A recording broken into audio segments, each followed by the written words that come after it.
دا پرنګونو باندې څه چل شوی او خدای خبر زړونو باندې څه چل شوی او پرون د وسپنې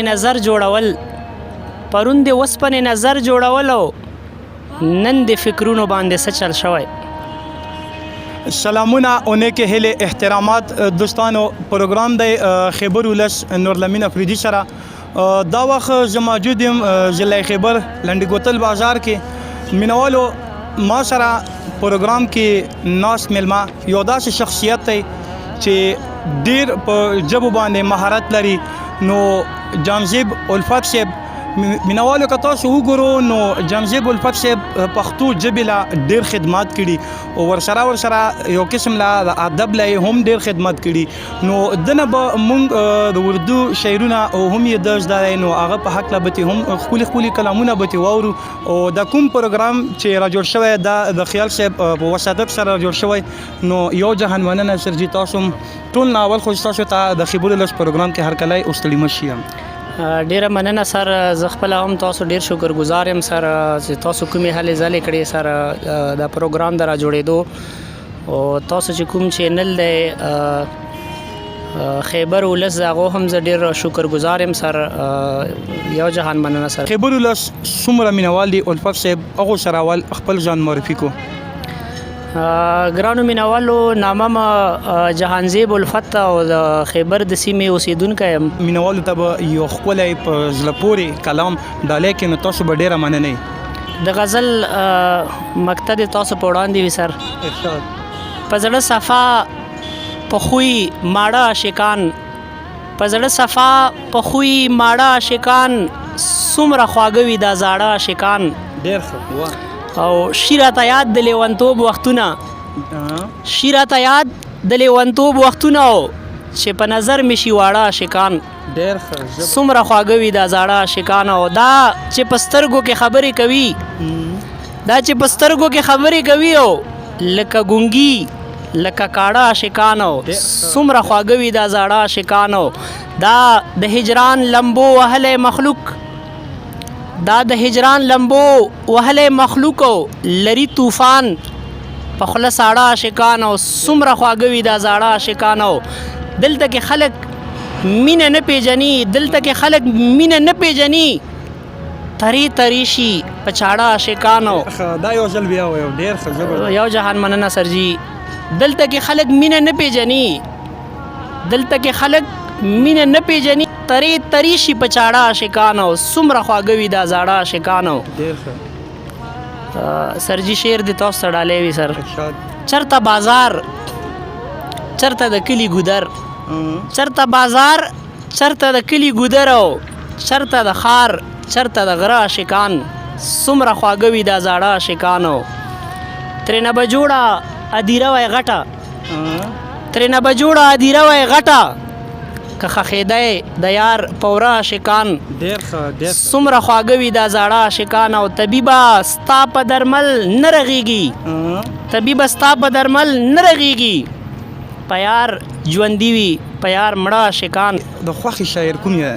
نو د بابا صاحب زه هم ډیر مینوال یم چې کوم دی هغه کلام ډیر په شوق سره اورم چې کوم دی ګورم شوق لرم ورسره نور چې کوم د اوسنۍ ژبې شاعران دي هغو په ناسته خو مې د بده مرغه ډیره کمه ده چې کوم دی د خپل روزګار په غمونو کې یو خو کله هم د ریاض افریدي صاحب سره مې ناسته کیږي، نیاز علي خاکسار صاحب سره مې ناسته کیږي چې کوم دی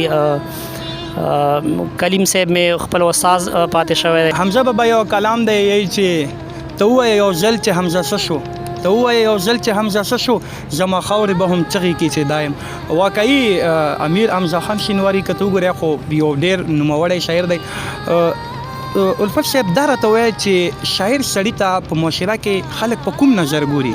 د شاعر چې کوم مقام دی او چې شاعر چې معاشرې ته څه کوي چې څومره د خلکو غم دی ورسره د هغې مطابق شاعر ته چا مینه نه ده ورکړې چې کوم دی. یعنی شاعر سره خو د معاشرې غم ډیر دی خو معاشرې سره د شاعر چې کوم دی غم نشته دی چې کوم دی. زه به دا ووایم سر. مینوالو ډېر ښکلې جواب یې راکړو.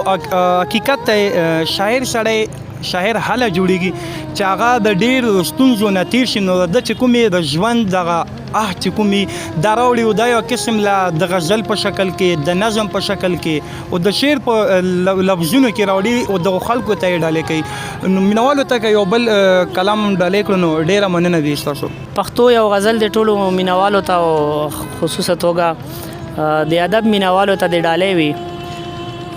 شعر دی چې دا پرنګونو باندې څه چل شوی دا پرنګونو باندې څه چل شوی او خدای خبر زړونو باندې څه چل شوی او ډېر ښه سم د وفا نه یې توبه کړې ده سرجي سم د وفا نه یې توبه کړې ده او سپینو مخونو باندې څه چل شوی او ډېر ښه خدای خبر زړونو باندې څه چل شوی او تیروي ژوند چې د ازغو په سکو تیروي ژوند چې د ازغو په سکو په دې ګلونو باندې څه چل شوی او خدای خبر زړونو باندې څه چل شوی او ډېر ثوابونه په عذاب شو بدل ډېر ثوابونه په عذاب شو بدل او نن په نیتونو باندې څه چل شوی او خدای خبر زړونو باندې څه چل شوی او پرون د اوسپنې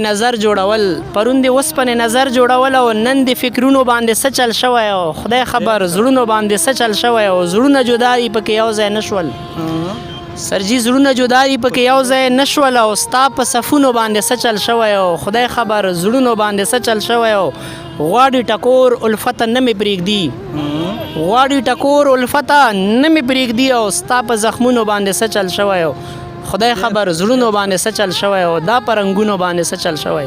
ډېر اعلی جامزیب الفت صاحب تاسو چې کوم پہچان په معاشره کې جوړ کړی د الفت په نامه دا د الفت نامې تاسو یو قسم نه انتخاب کړل دا څه راز چې تاسو وی چې زه به مطلب کوم پہچان دی د الفت په نامه باندې به خلکو له روښوم دا څه راز دی. سرجي د عباسین یوسفزي صاحب یو شعر دی ریاد کړو ماته هغه وایي چې هغه دهقان یم که د لوږې مرمم او بغیر د ګلو مې بل کار نه لګي او که څوک مې وجنیم لاسې هم نه نیسم که څوک مې وجنیم لاسې هم نه نیسم او زما په یو حالت کې شر نه لګي.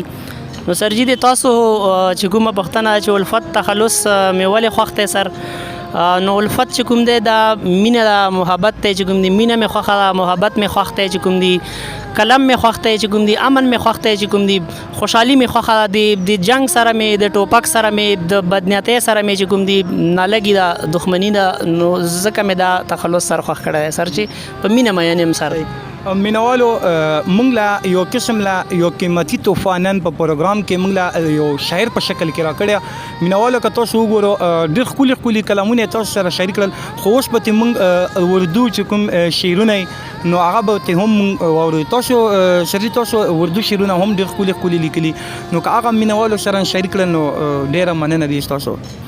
اردو یو غزل دی تاسو ټولو ته وړاندې وي بس مر رہے ہیں اور ہے حالات ٹیک ٹیک بس مر رہے ہیں اور ہے حالات ٹیک ٹیک کیسے بیاں کرے کوئی جذبات ٹیک ٹیک بس مر رہے ہیں اور ہے حالات ٹیک ٹیک کیسے بیاں کرے کوئی جذبات ٹیک ٹیک بکتے ہیں یہاں شیخ صحافی و سفید ریش معذرت سر رہی سر بکتے ہیں یہاں شیخ صحافی و سفید ریش ملتے ہیں یہاں سب کو مراعات ٹیک ٹیک مہربانی سر بکتے ہیں یہاں شیخ صحافی و سفید ریش ملتے ہیں یہاں سب کو مراعات ٹیک ٹیک رائے دہندگی میں فرشتہ صفت سے وہ رائے دہندگی میں فرشتہ صفت سے وہ پھر بعد میں کلتے ہیں کمالات ٹیک ٹیک ناری کو جنتی کہے نوری کو دوزخی ناری کو جنتی کہے نوری کو دوزخی ہوتے ہیں پیش الٹے نشریات ٹیک ٹیک بس مر رہے ہیں اور ہے حالات ٹیک ٹیک کیسے بیاں کرے کوئی جذبات ٹیک ٹیک اور جو ظلم کا منکر نہیں الفت کی نظر میں جو ظلم کا منکر نہیں الفت کی نظر میں بدذات ہے بدذات ہے بدذات ٹیک ٹیک بس مر رہے ہیں اور ہے حالات ٹیک ٹیک کیسے بیاں کرے کوئی جذبات ٹیک ٹیک. ډیر شاعران مونږ کتلی کنه چې په غزل باندې رومانیت باندې ډیر کار کړی کنه لکه دا یو قسم له دم یو ښه خبره وه، خو که ته وګورې پښتو په ادب کې بیا په ژبه کې نثر چې کوم دی هغه هم یو اهمیت لري. تاسو په نثر باندې کار کړی؟ په نثر خو مې کوم کار نه کړی. د هغې وجه دا چې د نن سبا چې کوم حالات واقعات دي په نثر کې مونږ ډېرې داسې خبرې نشو کولی چې د کوم په ویلو خو ازادي اظهار رای وي سر، خو په نثر کې ډېرې داسې خبرې چې په هغو کې د یو انسان وزر سوځي. نو د شعر په ژبه کې د استعاراتو په مدد سره او د تشبیهاتو په مدد سره مونږ داسې ډېرې خبرې هم د شعر په ژبه کې کولی شو چې په نثر کې که مونږ هغه خبرې کوو نو د مونږ به وزر سوځي سر. نو په نثر کې مې کار نه کړی سر. جی درته که وګورې که نه دا اوس چې کوم د دغې زمانې چې کوم شاعران دي مونږ ناسته پاسته ډېرو ملګرو سره کېږي، هغو اکثر په خپل منځ کې سره یو بل کې اختلافات ډېر زیات لري. چونکې حمزه بابا سره خاطر افریدي ډېر نږدې پاتې شوی او یو ښه ملګری مو، نو باید چې دغو خلکو په منځ کې د څه له اختلافات د څه وجه کېدی شي؟ د پښتو یو شعر دی چې زما د کام دعا قبوله نشوه او صفونه نیغو خو نیتونه کاږه. سرجی بس په دې سوال کې بس ووایو شاعري چې کومه دا خو د ژبې خدمت دی، د ادب خدمت دی، د معاشري خدمت دی چې کوم دی د معاشري خبره چې کوم دی د کام واکدارانو ته مخې ته کېښودل دي چې کوم دی چې په اصلي معنو کې کوم ادب دی، کوم شعر او شاعري ده، په هغې کې خو هغه خو د مینې پیغام ورکول دي، په هغې کې خو بدنیتۍ ته، په هغې کې حسد ته، نفرت ته ځای نشته دی چې کوم دی. خو بیا هم زه به دا ووایم چې د انسان فطرت دی چې انسان مقابله کول غواړي، د هغې مقابلې نه حسد راشي. یعنی په علم کې چې کوم د اسلامي نقطه نظر سره چې په علم کې کوم حسد دی هغه جایز ګڼلی کېږي چې کوم دی. نو په یو نظر سره به زه دې ته ښه خبره هم ووایم او په بل طرف ته به درته دا ووایم چې په شعر و شاعرۍ کې صرف د مینې پیغام پکار دی، د مینې پرچار پکار دی، د نفرتونو نه او د دښمنۍ نه او د حسدونو نه ډډه پکار ده. جی او مینوالو معلومات به نورم هم اخلو او یو کلام به بلم ډالۍ کې نو مینوالو ته ډېره مننه دي ستاسو. الفت صاحب دا راته وایي چې تاسو سره چاپ دپاره مواد شته دی، کتاب به چاپ کوو یا نه؟ تاسو چې کوم کلامونه موږ ته وړاندې کړل واقعي موږ خو د زړه وګټلو، نو لیک دپاره تاسو سره کتاب چاپ لرئ نه؟ او جی بالکل اردو ژبه کې تقریبا چې د 100 پورې غزلې مې لیکلي دي او 15 نظمونه، او په پښتو ژبه کې مې چې دی کم لیک کړی دی، تر 40 نه تر 15 پورې غزلې مې لیکلي دي. نو د چاپ په حواله سره مطلب دومره مواد زه نه لرم اوس چې کوم دی د میدان ته نوی یم سر چې کوم دی. اوس د موجوده حالاتو په مناسبت سره د سرجی د پښتو یو غزل ټولو پښتو مینوالو ته د ډالۍ وي. ارشاد: په منتونو مې دوکه کړي را نزان خلاصوي، په منتونو مې دوکه کړي را نزان خلاصوي، او سپ لوزونو مې دوکه کړي را نزان خلاصوي، او زما د کام دغه مشران دغه غټګیډي خلک، زما د کام دغه مشران دغه غټګیډي خلک، او په تقریرونو مې دوکه کړي را نزان خلاصوي، او سپ لوزونو مې دوکه کړي را نزان خلاصوي. او اوبه وبشم چې لبانو ته مې زړه شي کله، اوبه وبشم چې لبانو ته مې زړه شي کله، او په شربتونو مې دوکه کړي را نزان خلاصوي، او سپ لوزونو مې دوکه کړي را نزان خلاصوي.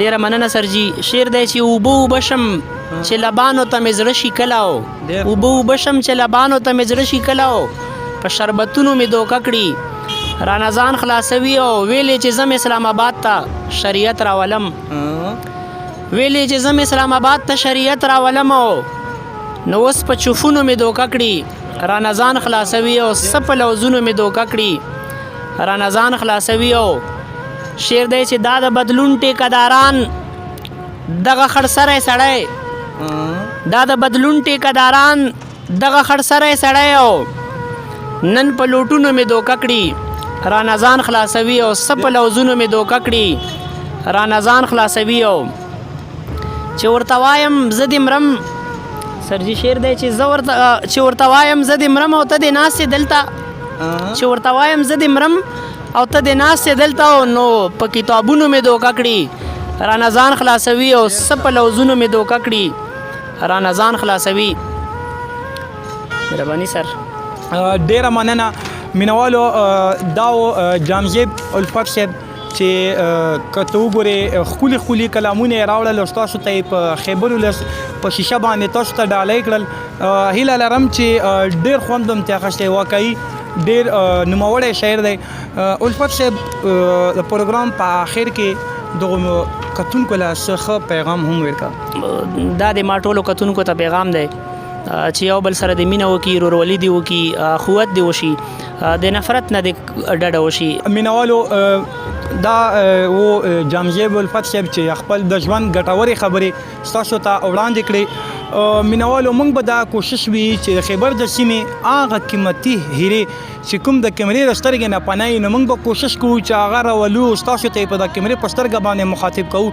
ځکه چې په خیبر سیمه وګورئ نو هغه کې د هیڅ کمی نشته. هغه د سپورټس په حق له وګورئ، که ایجوکیشن په حق له وګورئ، که د ادب په حق له وګورئ، که هر اړخ په له وګورئ، نو واقعي ډېر نوموړي خلک پکې شته. نو مینوالو موږ پروګرام پای ته رسېږي. تاسو نه په دا وخت اجازه غواړم د خپل ځان ډېر خیال ساتو. هر چېرته چې مو ښاد او آباد بریالي اوسو. د لوی الله په امان.